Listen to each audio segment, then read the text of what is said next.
요새 그런 얘기 많이 하고 있죠. 전세가 폭등한다. 전세가 띄우는 이유. 첫 번째는 전세가가 올라야 매매가 올리기가 쉽다는 거죠. 갭 투기, 수요의 투기 또는 여력이 증가하기 때문에. 근데 지금 상황 같은 경우는 어때요? 매매가 상승폭이 꺾여가고 있죠. 지금 거의 보합까지 가고 있죠. 강남 같은 경우. 그렇다면은 여기서 왜 전세를 띄울까? 아까 이야기했듯이 여력 증가도 있겠지만 전세 상승, 매물 감소, 즉 전세나 매매나 비스무리하다라는 거죠. 그러니까 뭐예요? 전세 살지 말고 집 사라. 지금이 기회다. 그러면서 맨날 뭐라 그래요? 저기 전문가란 작자들 추석 전에 사세요. 혹은 실수요자들은 지금 당장이 기회입니다. 지금이 기회입니다. 지금이 기회입니다. 여기 개나 소나 도구나 카우나 다 그런 식으로 이야기하고 있죠.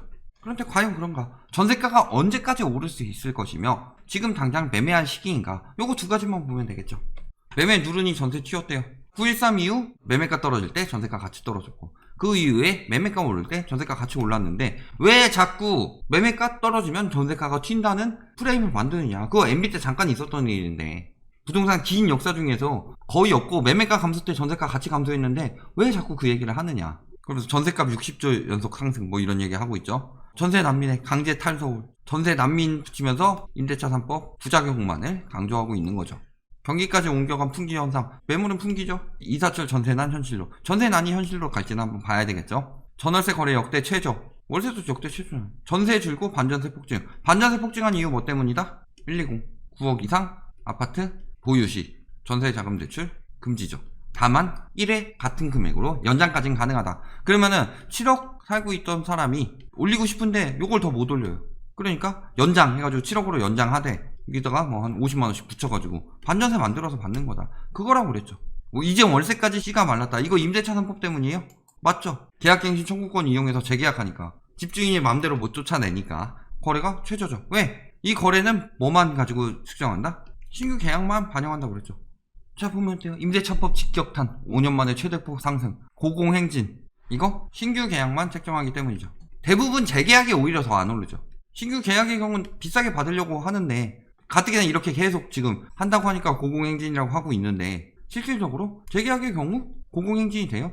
이게 지표가 반영이 안 된다. 지금 전월세 신고제 들어가기 전에 언론이 하도 난리치니까 이거 지표 반영되게 하기 위해서 통계 방법을 변경하겠다. 재계약까지 고려해서 통계에 넣겠다라고 하니까 뭐라 그래요? 통계 조작이라고 그래요. 조작 같은 소리 하고 있죠. 조작한 것들이. 조작 아니죠. 제대로 반영하겠다 하는데 지들한테 불리하니까 통계 조작이라는 여론을 만들어낸다. 하도 여론 거대니까 이거 안 하죠. 2년 후 5% 인상. 그러면서 4년 후 폭등. 자꾸 이거 강조하는데 4년 후에 폭등할 수 있어요? 자, 지들이 맨날 이야기되는 89년도 전세가 폭등했다. 이 얘기하고 있죠. 왜? 1년에서 2년으로 늘리기 직전이었으니까. 그렇다면 이 2년 후엔 91년도에는 전세가가 폭등했냐? 개뿔 말도 안 되는 소리였죠. 근데 왜 이때는 4년을 폭등한다고 할 때는 이런 지표 안 들고 와요? 그러니까 유리한 지표만 쓰면서 이야기를 한다고 제가 자꾸 이야기하는 거예요. 4년 뒤에 폭등될까요? 첫 번째, 과거에도 그렇진 않았다. 원래 항상 시행 초기에 현상이 나타나죠. 많은 현상들이 나타난다. 법안 같은 경우 분양가 상한제도 시행 초기까지는 높은 청약 경쟁률 뭐 이런 거 해가지고 높은 청약 가점 이런 거 나타나지만 조금만 지나면은 금방 안정된다. 과거에도 마찬가지였죠. 그럴 거였으면은 지금도 2년 계약 때마다 폭등했었어야죠. 리먼 터지고 유로존 터진 다음에 전세값 떨어질 때도 떨어지지 말고 폭등했었어야죠. 말도 안 되는 소리 하고 있는 거잖아요. 두 번째 뭐예요? 4년 뒤에 공급 폭탄 들어오죠. 공급 폭탄 들어오면 전세가 안정되잖아요. 지금 사전 청약 받고 있고 하고 있다. 이 공급 언제 된다? 4년 뒤에. 전세가 폭등할까요? 왜 4년 뒤에 공급 얘기는 안 해요? 지금보다 훨씬 많이 들어오는데. 10명 중 7명. 임대차 3법으로 임차인 부담 커질 것. 단기적으로 전세 매물 부족도 전세가 상승도 예상된다. 장기적으로는 큰 영향이 없다. 일단 4년 뒤는 아니고 단기적으로 이게 예상된다 라고 하고 있는 거죠.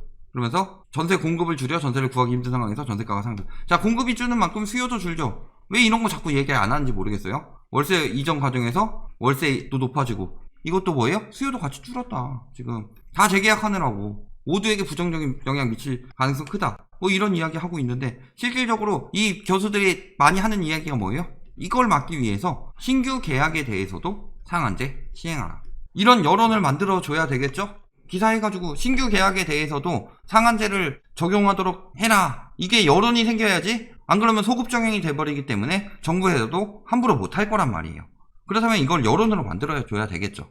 그러니까 신규 계약에 대해서도 하게 되면 당연히 안정될 수밖에 없다. 신규 계약까지 한다 그러면 이 닥쳐이 빨개 이 새끼야!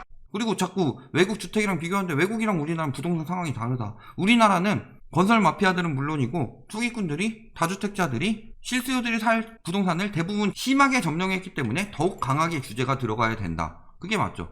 폭등인데 신규 계약 상한제 적용 규제 역풍 거세지나. 이게 왜 역풍이에요? 신규 계약을 상한제 적용하면 규제가 어떻게 더 역풍을 낼 수 있을까요? 전세 안 해요? 안 하고 싶다고 안 해줘요? 전세 대부분은 갭투기다. 일부 집을 내놨는데 안 팔려가지고 그 갭투기꾼한테 팔려고 뭐 전세를 넣었다든가 아니면은 자금이 정말 급해가지고 전세를 넣어놓고서 나중에 팔아야지 생각할 수도 있는데 대부분은 갭투기죠. 이 사람들 여력 있냐? 없죠. 전세 매물 부족이요? 이렇게 여력 없는 사람들은 얼씨구나 계약갱신 청구권으로 감사합니다 하고 재계약하는 사람들이죠. 나간다고 했을 때 울어주게 생겼는데 나갈 테니 5천만 원. 아주 극단적인 사례만 들고 왔죠. 왜 그동안 임대인 갑질에 대해서는 얘기 하나도 안 하더니 이거 뭐 세입자 갑질 하나 어떻게든 찾아가지고 이거 가지고 이야기하고 있죠. 일반적으로 임대인 갑질이 심했어요? 임차인 갑질이 심했어요? 대부분의 임대인 임차인은 그렇지 않았겠죠. 근데 문제는 악질적인 임대인 임차인들이 있죠. 막 끌어올리고 다음 계약 때는 5천만 원 올려줘. 그래서 나간다 그러면은 다음 세입자 들어올 때까지 못 돌려준대요. 그래서 5천만 원 올린 가격에 되나요? 지가 필요하다고. 이게 임대인 갑질이었죠. 임차인들은 전세보다는 그런 쪽에 많이 있었죠. 월세 안 내고 잠적 탄다든가 함부로 짐도 못 빼잖아요. 갑질들 있긴 했었지만 임차인 갑질이 심해질 것이다. 자꾸 이런 여론을 조장하는 거잖아요. 그리고 뭐예요? 아예 임대인들도 임대인 갑질 4년제 3.5가 세입자 조건이고 왜? 향후 5%밖에 못 올리는 집이기 때문에 시세는 8억인데 딴 데는 5억이니까 5%밖에 못 올리니까 이런 조건이라도 해야 된다. 하세요. 자기 집이니까 뭐 그렇다 치지만 꼭 이런 것들만 조장하고 있죠. 어디서? 여기서 꼭 이런 것들 조장하고 있다. 미담은 얘기 많이 안 해요. 이번에 임대차 3법으로 인해서 집주인이 갑자기 2천만 원 올려달라고 그랬는데 500만 원만 올려줘도 돼서 다행입니다. 이런 글들 올라오는 거 기사에서 다루는 거 거의 못 봤죠. 그게 훨씬 더 많은데 지금이 기회다. 또 새로운 분 나왔죠? 부동산 대표 들어가면은 대부분 뭐다? 이걸로 돈 벌어먹고 사는 사람들이다. 이제라도 대출받아 내 집 똘똘 한 채 등 매매 수요로 전환되는 추세다. 당연히 전환되는 추세죠. 이익남부터 유튜브부터 스타 강사부터 다 똑같이 그 난리 치고 있는데 지금 법인 매물 쏟아져 나올 예정이라서 매도자 우위 시장에서 매수자 우위 시장으로 바뀌어가고 있는데 이때가 돼서야 이런 인간들이 실수요자들 지금 살 때라고 유도해요. 매번 집값 하락 때 똑같이 일어났던 일이죠. 하락 직전에. IMF 때야 워낙 급박했으니까 그렇다 치지만 리먼 때 똑같은 일이 일어났었다. 실수요자들 사라고 마구 유도했었죠. 지금도 전문가라고 나오고 있는 그 곰탱이도 그때 막 사라고 그랬었어요. 실수요자들. 실수요자들이 사고 투기수요들이 빠지면서 차익 실현하는 거고 그럼 자기 고객들은 지키는 거고 결국 그 다음에 집값이 떨어지는 매번 그렇죠. 패닉바잉 이유 있었다. 1년지 집값 뛴다는 2030이 역대 최대다. 역대 최고치 지금 심리를 찍고 있다 라고 이야기했죠. 이 통계 해점은 뭐예요? 40대 미만 2030만 다루고 있다. 전 연령대 주택가격 전망 CSI는 125로 전달과 같았다. 자, 연령부를 뽑아보면 어때요? 2030이 가장 많이 오른다고 보고 있을 때 심리가 제대로 꺾인 데가 어디다? 5060이다. 부동산 핵심층이죠. 베이비 부모도 남아있고 이 나이대가 부동산에 대해서 가장 관심이 많을 때죠. 60 넘어가서 은퇴하기 시작하면은 이 부동산에 대해서 뭐 오른다 뭐 이런 거 해도 위험하게 못한다. 노후 자금이라서. 그래서 가장 경험이 많고 지금 당장도 가장 공부를 많이 하고 있고 부동산의 대부분을 가지고 있는 세대가 부동산의 핵심적인 세대가 어느 세대다? 5060이다. 근데 5060이 확 떨어졌어요. 그런데 2030 이거 오른 거 가지고 이야기하고 있어요. 그리고 패닉바잉 용어 쓰지 말라고 지금 장관이 이야기하고 있다. 언론 니들이 부추기고 있다 이 얘기하고 있는 거죠. 그런데 패닉바잉 뭐 이런 것도 유도하고 있다. 자, 격변하는 부동산 시장 현명한 선택지로 주목받는 분양가 상한제 아파트. 여기가 태세 전환이 제일 빠르죠. 분상제 아파트도 옥석 가리셔야 됩니다. 경쟁률 엄청나게 나오는데요. 물론 분양가 상한제 시행되고서 길게 가도 내년 상반기까지는 경쟁률이 엄청날 것이다. 그렇다고 해서 그냥 무조건 들어가면 안 되죠. 덕은지구 같은 경우 공공택지죠. 분양가 상한제 적용되는데 하지 말라고 했어요. 비싸다고. 분양가 상한제 적용돼도 적정 가격보다 비쌀 수 있다.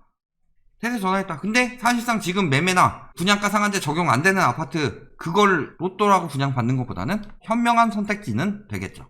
2008년에도 계속 유도했었는데 어떻게 됐어요? 이자 폭탄에 무너진다. 영끌 한 사람들 중산층에 들어갔다고 자부했다. 집 사면 중산층이래요. 이때부터 언론이 여론 만들고 있었죠. 받아서 28평 아파트 구입했는데 문제될 거 없었죠. 없었는데 어떻게 됐어요? 나는 영끌에서 문제될 거 없었다 싶었는데 터졌다. 이거 80여만 원 많이니까 영끌이에요 이 정도면? 영끌도 아닌데 한 12년 전인데 12년 전에 80만 원이 죽을 정도로 힘들 그만큼 영끌도 아니죠. 그래도 문제 생겼죠. 비명 지르고 문제 터지고 그랬는데 지금 뭔 깡으로 영끌을 하냐. 최근 생계비를 걱정할 정도로 타격을 입고 있다. 대출 금리가 뛰었다. 이자 급격히 증가했다. 자, 이자 분명히 추후에 증가합니다. 제가 그거 채권 금리랑 해가지고 분석했었죠. 자, 그러면서 앞으로 적자 생활을 해야 될 판이다. 지금 영끌은 다른 거 필요 없어요. 카드값만 밀려도 그때부터는 폭탄이 눈덩이처럼 커져가게 될 것이다. 버블7 그때 뭐 엄청나게 안 떨어진다고 했었는데 20억 하던 게 13억. 이것도 12년 7월이니까 13년에서 떨어졌을 수도 있겠죠. 9억이 5억, 12억이 7억 8천. 떨어져봤자 쬐끔 폭락은 없다. 과거에 안 그랬어요? 한 40%는 떨어졌죠. 팔아달라는 전화만 온다. 이런 시점이 눈앞에 왔다. 언제요? 리먼 때도 이러다가 한번 확 올랐다가 뚝 떨어졌죠. 지금도 어때요? 지금 요거였잖아요. 여기잖아요. 조금 더 오를 수 있겠죠? 그 다음에 기다리는 게 떨어지는 건데 이미 꺾였다. 어떻게 되는 거예요 지금? 상황 보면 똑같이 돌아가고 있는데 거기다가 장기적으로 주택은 늘어나고 인구는 줄어들고 더 안 좋아지고 있는데 전세값 계속 오른다고 하는데 지금 뭐예요? 집값 계속 오를 정도가 되면은 이거 빡빡 돌려줘야 되죠. 대위 변제 금액이 늘어나고 있다. 즉 뭐예요? 집주인들이 전세를 못 돌려준다. 앞으로 전세가가 계속 오를 수 있을까요? 대위 변제 금액이 이렇게 늘어났다는 건 뭐예요? 대신 갚아준 게 늘어났다. 이런데 다 어디로 넘어갈 거예요? 경매 매물이 속출한다. 전세가 계속 오른다고 하는데 전세가도 못 갚아가지고 전세가보다 더 저렴한 경매들이 앞으로 쏟아져 나올 것이다. 그리고 집주인들 전세 돌려줄 여력이 없어서 신규 계약 받고 싶어도 기존 세입자를 내보낼 돈이 없다. 신규 계약 미리 하고 내보내야 된다. 근데 신규 계약 미리 했는데 계약갱신 청구권 써버리면 어떻게 돼요? 집주인 맘대로 막 될 수 있는 게 아닌데 집주인 맘대로 될 것처럼 이야기하고 있다. 전세가 앞으로 계속 오를 수 있을까요? 결론. 전세가가 계속 오를 수 있나? 장담할 수 없죠. 매매가 떨어지고 대위 변제 못하고 있다. 즉 집주인들의 무리가 심해지고 있다. 특히 갭투기꾼들의 무리가 심해졌다. 결국에는 나중에 뭐 깡통주택, 역전세나 이런 거 충분히 일어날 수 있죠. 4년 뒤 폭등? 말도 안 된다. 개소리다. 지금 사야 된다. 전세가가 오르니까 지금 사라? 왜 지금 사요? 떨어질 것이 곧 예상되고 있는데. 그러니까 지금 다 얘기하는 게 일시적인 현상을 통해서 이야기를 하고 있다. 이런 일시적인 현상에 넘어가서 했다가 항상 후회가 되죠. 그러니까 지금은 뭐 전세 살기 힘들다고 해서 전세가 올려달라고 한다고 해서 보증보험 확실히 가입되면 어차피 돌려서 받는 돈이잖아요. 집주인이 뭐 망해가지고 경매로 넘어가든 말든 역전세가 나든 깡통주택 되든 그건 돌려받을 수 있잖아요. 보험만 가입하면. 그러니까 그런 대로 가입해서 돌려받는 돈을 늘리는 것이 낫지 괜히 지금 비싸게 사서 나중에 돌려도 못 받는 돈 하락하는 것보다 훨씬 낫다. 말씀드리지만 최소 3년 이상은 떨어진다고 이야기했어요. 한번 하락세 제대로 타게 되면. 그러니까 전세 한번 돌고도 남는 거죠. 더 길게 떨어질 것 같으면 갱신 청구권 쓰시면 되죠. 지금 넘어가지 말고 정확한 지표는 언제 나온다? 내년 6월 이후부터 전세가 상승폭이 급격히 줄어드는 모습 나오게 될 것이다. 그리고 지금도 임대차 3법 때문에 폭등한다고 하지만 그 전에 여러 가지 데이터들을 봤을 때 소량의 통계가 그렇게 나오기 때문에 그렇게 보이는 것일 뿐이다. 여기까지 기억해 두시면 되겠습니다.